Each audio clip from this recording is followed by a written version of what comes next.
DIY Dan here. Okay, so you've just done your brakes, whether you've serviced them or you've completely replaced the brake pads, or even the calipers and the brake pads and rotors, and now it's time to test drive the car. So that's what we're going to talk about today here on the DIY Dan channel.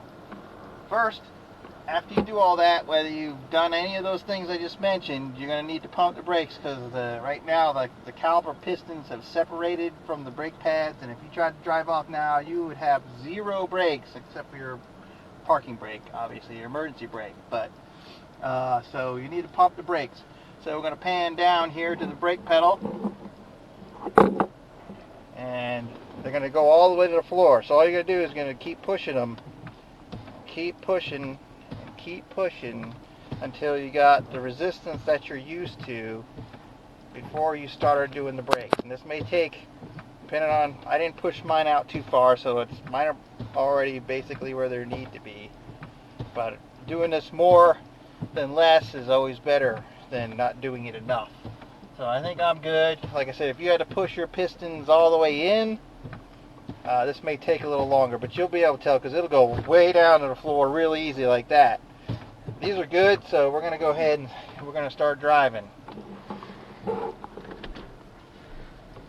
So you want to take it for a test drive. Now, if they're new brakes, you're going to need to do brandish. Some brands need to be brandished, some brands don't need to be brandished.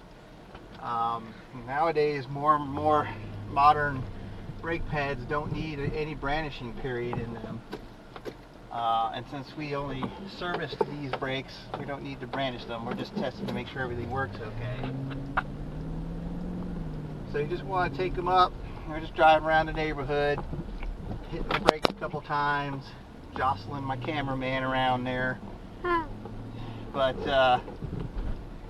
you want to take them, hit the brakes, make sure you don't hear anything. I'm going to roll the windows down so I can see if I hear anything.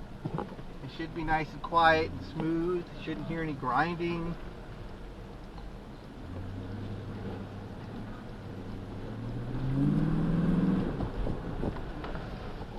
Oh, sounds good.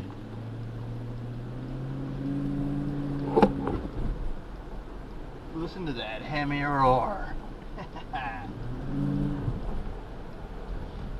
So we're going to take a little bit more of a trip around the neighborhood just to make sure everything's seated properly. And then the last thing you do, and we'll do this when we get back, is we'll check the brake fluid reservoir, make sure we have enough brake fluid. If you have changed your brakes completely, they will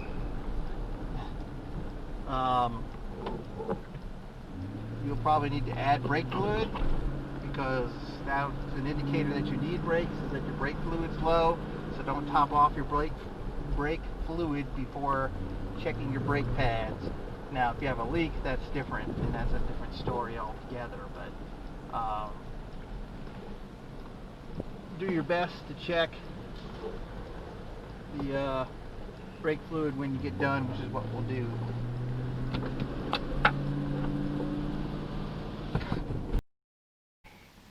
Alright, so we're back in the garage. Let's take a look at where the brake fluid is and how we would access it for this particular car.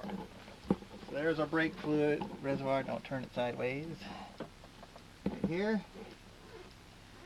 And we would actually access it through this compartment right here.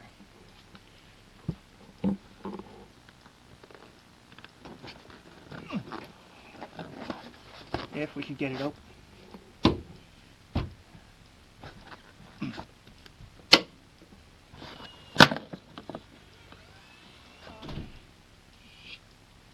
So this is the cap.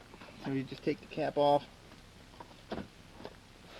You look inside, and actually it's pretty good. Probably needs to be changed, but fluid level's fine, so we're not going to add anything to it. But that's how you check it, in case you needed to after you replace the brakes.